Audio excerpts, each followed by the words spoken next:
प्यारे बच्चों, good evening.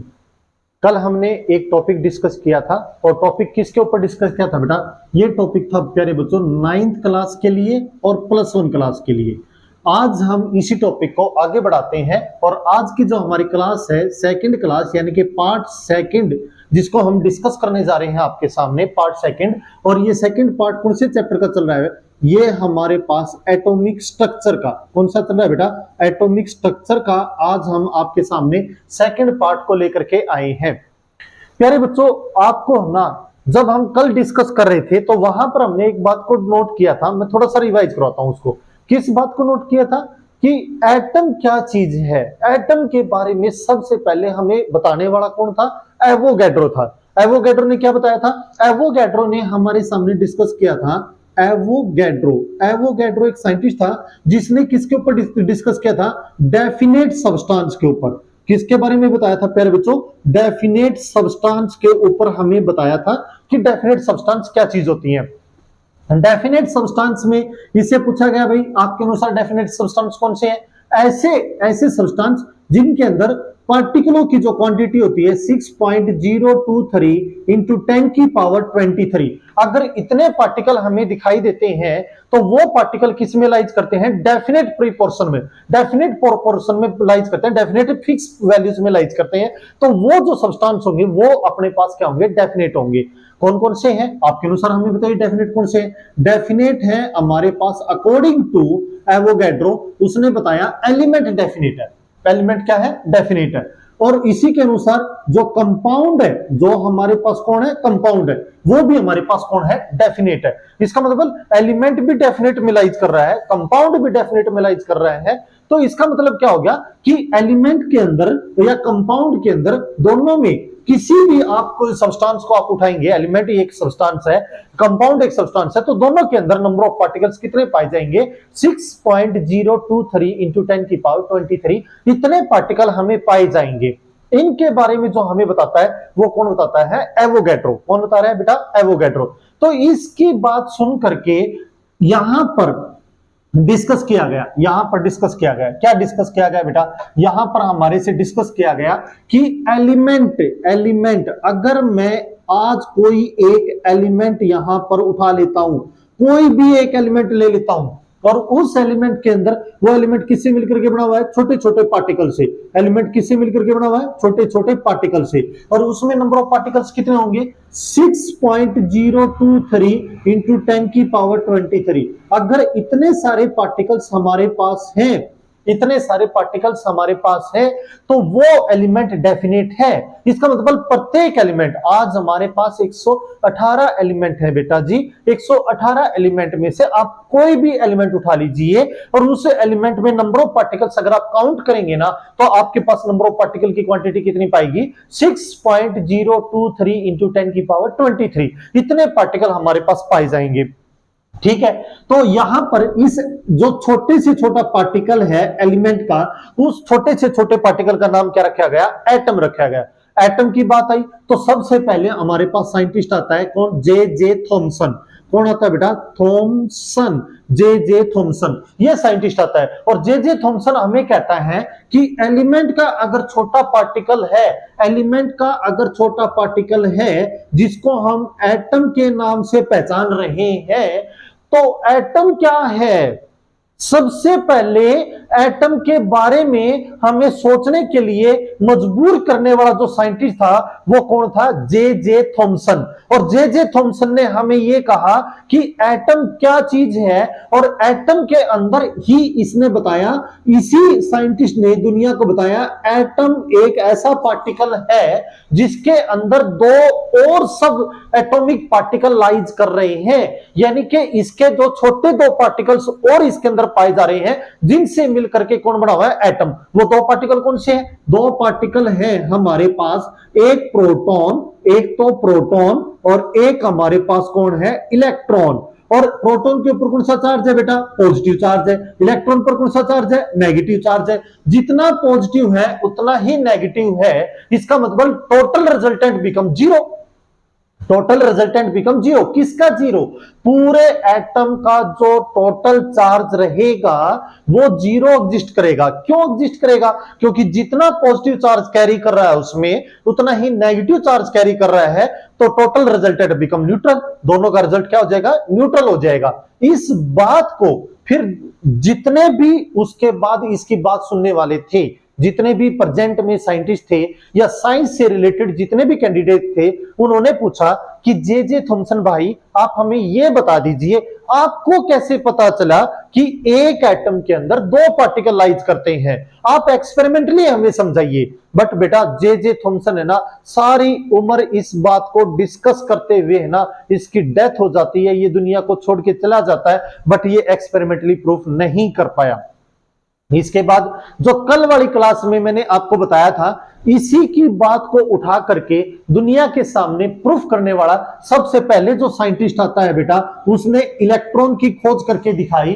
थोड़ा किसे करी बेटा? कैथोड रोड से, कैथोड की रोड से, कैथोड रोड से उसने क्या किया? डिस्कवरी करी। किसकी?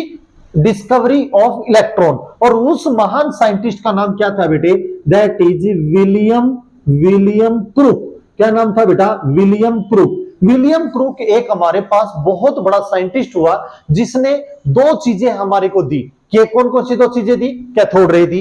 कैथोड रे कैसे काम करती है, कहां से वो अपना एक्सप्लेनेशन देगी, कैथोड रे के बारे में समझाया। दूसरा, उसने कैथोड रोड के थ्रू, कैथोड रे के थ्रू, सॉरी कैथोड रे के थ्रू उसने दुनिया को इलेक्ट्रॉन की डिस्कवरी करके दिखा दी कि इलेक्ट्रॉन ऐसे पाया जाता है किसके अंदर? एक एटम के अंदर। इसका मतलब जो जे थॉमसन था ना, वो कहीं ना कहीं सही कह रहा था कि एक एटम के अंदर दो पार्टिकल पाए जाते हैं। कौन कौन से बेटा? इलेक्ट्रॉन और प्रोटॉन। तो इलेक्ट्रॉन इस तरीके से लाइज करता है और उसको हम इस तरह एक्सपेरिमेंटली उसको प्रूफ कर सकते हैं। अब बात रह गई थी प्रोटॉन की। प्रोटॉन के ऊपर काम करना था, तो प्रोटॉन के ऊपर काम करने के लिए एक हमारे पास साइंटिस्ट आता है। उस साइंटिस्ट ने हमारे को ना क्या बताया बेटे? साइंटिस्ट ने हमारे को एक्सप्लेन करके दिखाया।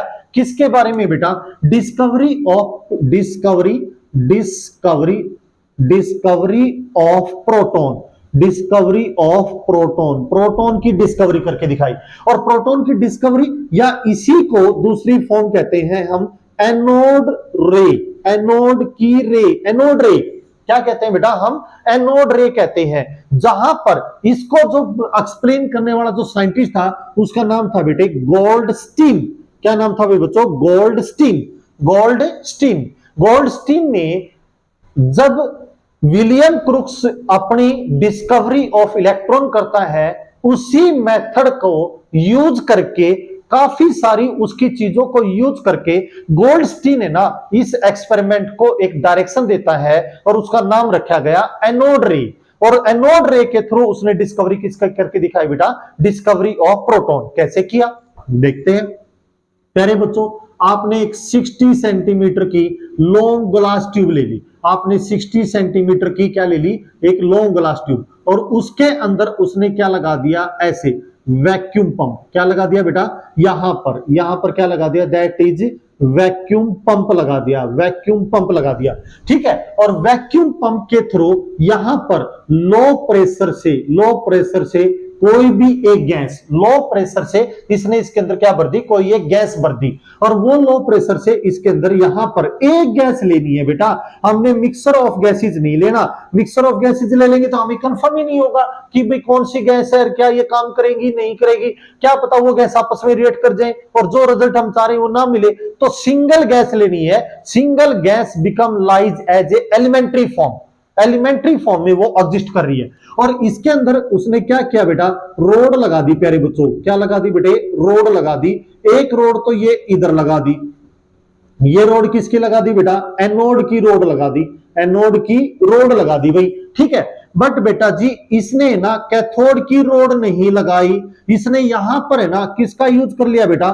फॉर्मल कैथोड का यूज कर लिया। क्यों नहीं रोड लगाई बेटा? क्योंकि बेटा कहीं ना कहीं जो कैथोड को ना हम बैटरी के किस टर्मिनल से कनेक्ट कर रहे हैं, बैटरी के नेगेटिव टर्मिनल से कनेक्ट कर रहे हैं ऐसे, ठीक है। इधर ये पॉजिटिव हो गया, इधर ये क्या हो गया, नेगेटिव। तो ये हमने क्या जोड़ दी बेटा, यहां पर बैटरी जोड़ दी, ठीक है। क्या जोड़ दी, बैटरी। बैटरी कितनी बेटा, 10,000 वोल्टेज की बैटरी हमने यहां पर कनेक्ट कर दी between the two rods, anode and cathode. और इसके में हमें पता है करंट कहां चलता है बेटा, पॉजिटिव से नेगेटिव चलता है। करंट हमेशा कहां चलता है, पॉजिटिव से नेगेटिव चलता है। कल की क्लास में मैंने काफी सारी ये बातें आपको एक्सप्लेन करी थी कि हम बैटरी का पॉजिटिव टर्मिनल है ना एनोड से कैसे जोड़ते हैं, क्यों जोड़ते हैं, रीजन बताया था। और नेगेटिव किससे जोड़ते हैं बेटा। अच्छा, आज एक इंपॉर्टेंट बात, किसी भी इंस्ट्रूमेंट में करंट को चलाने के लिए, किसी भी इंस्ट्रूमेंट में करंट को चलाने के लिए हमें दो तारों की जरूरत होती है, पॉजिटिव और नेगेटिव। जितना पॉजिटिव फील्ड जाएगा उतना ही नेगेटिव फील्ड वहां पर क्रिएट होना चाहिए, तो इंस्ट्रूमेंट प्रॉपर्ली सुटेबल फॉर्म में काम करता रहेगा। जैसे आपने पंखे को देखा होगा, पंखे में दो तार होती हैं, एक तार पॉजिटिव होती है, एक तार नेगेटिव होती है। इसका मतलब जितना नेगेटिव फील्ड बनता है उतना पॉजिटिव फील्ड बनना चाहिए, पंखा प्रॉपर्ली काम करता रहेगा। लाइक एज जितने भी इलेक्ट्रिकल इंस्ट्रूमेंट है सभी के अंदर दो टर्मिनल हमारे पास काम करते हैं, ठीक है। बात हो रही है एसी की या हायर वोल्टेज ऑफ डीसी की बात हो रही है, बात समझ में आई। जितने भी इंस्ट्रूमेंट है ना हमारे पास एसी और डीसी में है, दोनों के दोनों इसी बात के ऊपर डिपेंडेबल होते हैं कि हमें दोनों प्रकार की पोटेंशियल चाहिए, पॉजिटिव और नेगेटिव दोनों प्रकार के चाहिए, ताकि करंट स्मूथली चलता रहे इंस्ट्रूमेंट के अंदर। तो इसीलिए यहां पर इसने किसका यूज किया, थर्मल कैथोड का, ताकि करंट चला सके, नेगेटिव करंट कंडक्ट कर सके इस ग्लास ट्यूब के अंदर। ग्लास ट्यूब की ये कितनी लेंथ थी बेटे, मैंने कल भी बताया, अब भी बता रहा हूं, 60 सेंटीमीटर ग्लास ट्यूब ले रखी है, 60 सेंटीमीटर ग्लास ट्यूब ले रखी है, 60 सेंटीमीटर की ग्लास की ट्यूब ले रखी है, जिसके अंदर मैंने लो प्रेशर के ऊपर गैस रखी है और जिसमें दो रोड लगाई है, कौन कौन सी, एनोड की और थर्मल कैथोड। अब बात आती है कि यहां पर है ना, जिस तरह एनोड की रोड का यूज किया तो हमने कैथोड की रोड का यूज क्यों नहीं किया बेटा जी। जब मैं इसके ऊपर काम कर रहा था और एक्स्ट्रा ऑर्डिनरी गैस पार्टिकलों में से जो भी प्रॉपर्टी डिस्क्राइब हो रही थी वो क्या कर रही थी, एनोड की रोड अपने अंदर एब्जॉर्ब कर रही थी और मेरे को वो रिजल्ट दिखाई नहीं दे रहा था जो रिजल्ट मुझे निकालना था। तो इसने क्या किया, गोल्डस्टीन ने करंट चलाना था तो वहां पर है ना इतनी पतली सी तार यूज कर ली ताकि करंट तो मेरा प्रॉपर्ली चलता रहे, काम मेरा प्रॉपर्ली चलता रहे, स्मूथली चलता रहे, कोई भी प्रॉब्लम्स ना आए और मैं आगे बढ़ता रहूं। तो इसके ऊपर उसने ना किसका यूज किया बेटा, थर्मल कैथोड का यूज किया। और इस बार है ना उसने कैथोड की साइड ही, कैथोड की साइड ही उसने किसका यूज कर लिया बेटा, जिंक सल्फाइड का। किसका यूज कर लिया भाई प्यारे बच्चों, जिंक सल्फाइड का उसने यूज कर लिया। किसने, किसने, देखो कल वाले में एनोड की साइड हमने कोटिंग कर रखी थी जिंक सल्फाइड की, और आज वाली में क्या डिफरेंस है, सिर्फ दो चीजों का डिफरेंस है, फॉर्मल कैथोड यूज कर रहे हैं हम और किसका, जिंक सल्फाइड की कोटिंग हम यूज कर रहे हैं। और जो जिंक सल्फाइड की कोटिंग है इसका कलर कैसा होता है, रेडिश ब्राउन होता है, ठीक है। आगे चलते हैं। जैसे ही हमने करंट बैटरी को स्विच ऑन किया, करंट फ्लो होना स्टार्ट हो गया। करंट कहां फ्लो हो रहा है, पॉजिटिव जो फील्ड है वो किसकी तरफ जा रहा है बेटा, नेगेटिव की तरफ जा रहा है, और जो नेगेटिव का जो फील्ड है उसकी जो अट्रैक्शन है वो किसकी तरफ चल रही है, पॉजिटिव। अब positive field negative, negative positive, positive negative, negative positive, इस तरीके से इसके अंदर है ना 10,000 वोल्टेज की बैटरी। तो आप ये सोच के देखिए कितना हैवी स्ट्रॉन्गली इलेक्ट्रिक और मैग्नेटिक फील्ड बनेगा। कल मैं बता रहा था इलेक्ट्रिक फील्ड और मैग्नेटिक फील्ड, जब करंट चलता है तो उसमें दोनों प्रकार के फील्ड बनते हैं, इलेक्ट्रिक फील्ड और मैग्नेटिक फील्ड। जितना इलेक्ट्रिक फील्ड होता है उतना ही उसमें मैग्नेटिक फील्ड बनता है, जितना इलेक्ट्रिक फील्ड होता है उतना ही उसमें क्या बनता है, मैग्नेटिक फील्ड बनता है। इसका मतलब बेटा अगर ये फील्ड चलेगा तो गैस पार्टिकल कहीं ना कहीं इनके बीच में फंस गए, और गैस पार्टिकल अगर इनके बीच में आ गए तो उनके अंदर क्या उत्पन्न हो जाएगा, फ्रिक्शन। क्यों फ्रिक्शन हो जाएगा, एक फील्ड ऊपर से जा रहा है, एक फील्ड नीचे से जा रहा है, तो उनके बीच में क्या आ गई बेटा, गैस पार्टिकल आ गए, और गैस पार्टिकलों में क्या उत्पन्न होने लग गया बेटा, दैट इज फ्रिक्शन उत्पन्न होने लग गया। और अगर फ्रिक्शन उत्पन्न होगा तो उसकी वजह से ये क्या कर देते हैं, लॉस ऑफ इलेक्ट्रॉन। और जो भी गैस पार्टिकल इलेक्ट्रॉन का लॉस करेगा ड्यू टू फ्रिक्शन की वजह से, उसके ऊपर कौन सा चार्ज कैरी हो जाएगा, पीछे कौन सा चार्ज कैरी हो जाएगा, पॉजिटिव। अब आपको कल भी मैं बता रहा था, आज भी सुनो, opposite charge are attract with each other. इसका मतलब गैस पार्टिकलों में जो पॉजिटिव चार्ज निकल रहा है वो किसकी तरफ जा रहा है? कैथोड के ऊपर नेगेटिव चार्ज है, बैटरी का नेगेटिव चार्ज है, तो वो गैस पार्टिकलों में से उत्पन्न होने वाला पॉजिटिव चार्ज को अपने अंदर क्या कर लेगा? एब्जॉर्ब कर लेगा। पॉजिटिव चार्ज को अपने अंदर क्या कर लेगा? एब्जॉर्ब करेगा। एब्जॉर्ब करेगा तो इसका मतलब इसकी इतनी कैपेबिलिटी है नहीं फॉर्मल कैथोड की कि उस चार्ज को अपने ऊपर रख ले, और वो चार्ज है ना वो किसके ऊपर चला जाएगा बेटा? जिंक सल्फाइड के ऊपर। जिंक सल्फाइड उस पॉजिटिव चार्ज को अपने अंदर क्या करेगा? एब्जॉर्ब करेगा, तो उस समय उसका कलर भी क्या बन जाएगा? Green Florence. किसमें कन्वर्ट हो जाएगा बेटा? ग्रीन फ्लोरेंस के अंदर कन्वर्ट हो जाएगा। और ग्रीन फ्लोरेंस अगर हमारे पास बनेगा और जब ये प्रोसेस कंप्लीट होता है उस समय ना यहां के चार्ज को हम मापते हैं, तो यहां पर हमें कौन सा चार्ज देखने को मिला बेटे? यहां पर हमें पॉजिटिव चार्ज, कौन सा चार्ज देखने को मिलता है? पॉजिटिव चार्ज यहां पर हमें देखने को मिलता है। और इस पॉजिटिव चार्ज का नाम ही क्या रखा गया? That is proton. क्या रखा गया बच्चों? प्रोटॉन। क्या रखा गया? प्रोटॉन। इस तरीके से प्रोटॉन की डिस्कवरी हुई। इस तरीके से दोबारा सुनिए एक बार आप, डिस्कवरी ऑफ प्रोटॉन, या फिर हम इसको क्या कह सकते हैं? एनोड रे। किसने एक्सपेरिमेंट करके दिखाया बेटा? गोल्डस्टीन ने। क्या किया? 60 सेंटीमीटर लॉन्ग ग्लास की ट्यूब ली, उसको एक हैवी वोल्टेज बैटरी से कनेक्ट किया, एक टर्मिनल एनोड रोड से कनेक्ट किया, एक टर्मिनल को फॉर्मल कैथोड से कनेक्ट किया। फॉर्मल कैथोड की साइड उसने जिंक सल्फाइड की कोटिंग करता है और यहां पर लो प्रेशर के ऊपर गैस भर देता है। जैसे ही वो बैटरी का स्विच ऑन करेगा इलेक्ट्रिक फील्ड चलेगा। इलेक्ट्रिक फील्ड की वजह से वहां पर गैस पार्टिकलों के अंदर क्या उत्पन्न होता है? फ्रिक्शन उत्पन्न होता है, और फ्रिक्शन की वजह से ही वो एक्टिव हो जाते हैं। कौन? Gas particle. Gas particle active होंगे तो वो इलेक्ट्रॉन का लॉस करेंगे, और जो पार्टिकल इलेक्ट्रॉन छोड़ता जाएगा तो उसी के ऊपर कौन सा चार्ज कैरी होता जाएगा? पॉजिटिव। अब पॉजिटिव चार्ज किसकी तरफ जाएगा बेटा? फॉर्मल कैथोड की तरफ, क्योंकि फॉर्मल कैथोड पर नेगेटिव चार्ज है, वो उसकी तरफ जाएगा, वो उसको अट्रैक्ट करने की कोशिश करेगा। बट फॉर्मल कैथोड की इतनी कैपेबिलिटी नहीं है कि उस सारे पॉजिटिव चार्ज को अपने ऊपर रख सके, तो उस चार्ज को बाद में कौन अट्रैक्ट कर लेता है? जिंक सल्फाइड का अट्रैक्ट कर लेता है। और जिंक सल्फाइड जैसे ही पॉजिटिव चार्ज को अपने अंदर एब्जॉर्ब करता है उसका कलर चेंज हो जाता है। किसमें कन्वर्ट हो जाता है? ग्रीन फ्लोरेंस में कन्वर्ट हो जाता है। जब ये सारी प्रोसेस हम कंप्लीट होती है हमारी, और उस समय जब हम इस चार्ज को ऑब्जर्व करते हैं तो हमें कौन सा चार्ज देखने को मिलता है? Positive charge. और पॉजिटिव चार्ज का नाम ही क्या रखा गया? प्रोटॉन। इसका मतलब आज हम ये कह सकते हैं कि जे थॉमसन, जे हमारे पास कौन था बेटा? थॉमसन जो था उसने क्या कहा था कि एटम जो है एक तरबूज है, वाटरमेलन है, और उसके अंदर दो पार्टिकल्स पाए जाते हैं। दो पार्टिकल कौन से? एक नेगेटिव चार्ज पार्टिकल और एक कौन सा पाया जाता है? Positive charge particle. एक नेगेटिव चार्ज पार्टिकल पाया जाएगा और एक है पॉजिटिव चार्ज। और जो नेगेटिव चार्ज पार्टिकल होगा उसका नाम क्या रखेंगे हम? इलेक्ट्रॉन। और जो पॉजिटिव चार्ज पार्टिकल होगा उसका नाम क्या रखेंगे? प्रोटॉन। और कितना इसमें प्रोटॉन होगा, कितना इसमें इलेक्ट्रॉन्स होगा, यह डिपेंड करता है उस एटम के एटॉमिक नंबर पर। किसके ऊपर डिपेंड करता है? एटम के एटॉमिक नंबर पर। बेटा जी पॉइंट नोट करें, कल की क्लास में और आज की क्लास में सिर्फ और सिर्फ हमने ना डिस्कवरी करी है इलेक्ट्रॉन और प्रोटॉन की। बट आगे जब हम क्लास को फॉरवर्ड करेंगे तो तब आपको मैं ये लोकेटेड करके दिखाऊंगा, लोकेशन बताऊंगा कि प्रोटॉन कहां पाया जाता है, क्यों पाया गया वहां पर, क्या रीजन थे उसके, और इलेक्ट्रॉन उसके सराउंडिंग क्यों पाया गया। उस सारी बातों का रीजन हमें आने वाली जो कल परसों की जो क्लास होगी उसमें ये चीजें देखने को मिलेंगी।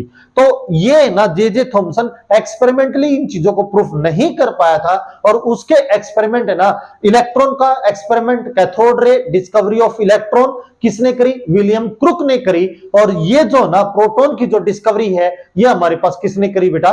गोल्डस्टीन ने। दोनों ने 60 सेंटीमीटर ग्लास की ट्यूब पर काम किया, इसके ऊपर लो प्रेशर पर गैस भरी, 10,000 वोल्टेज की बैटरी से कनेक्ट किया। पार्टिकलों के बीच में जब फील्ड वो अप्लाई करते हैं, करंट को फ्लो करवाते हैं, तो पार्टिकलों के अंदर फ्रिक्शन उत्पन्न होता है। फ्रिक्शन की वजह से वो किन का लॉस कर पाते हैं? इलेक्ट्रॉन का लॉस कर पाते हैं। और वही इलेक्ट्रॉन यानी कि नेगेटिव चार्ज को जब हम ऑब्जर्व करते हैं, या जो पार्टिकल में से इलेक्ट्रॉन जाने के बाद जो पार्टिकल के ऊपर पॉजिटिव चार्ज बच जाता है, उसको जब हम ऑब्जर्व करते हैं तो हमें पता चलता है कि जे थॉमसन ने जो बात कही थी कि एक एटम के अंदर दो पार्टिकल होते हैं, इलेक्ट्रॉन और प्रोटॉन, वो इसने डिस्कवर करके दिखाया।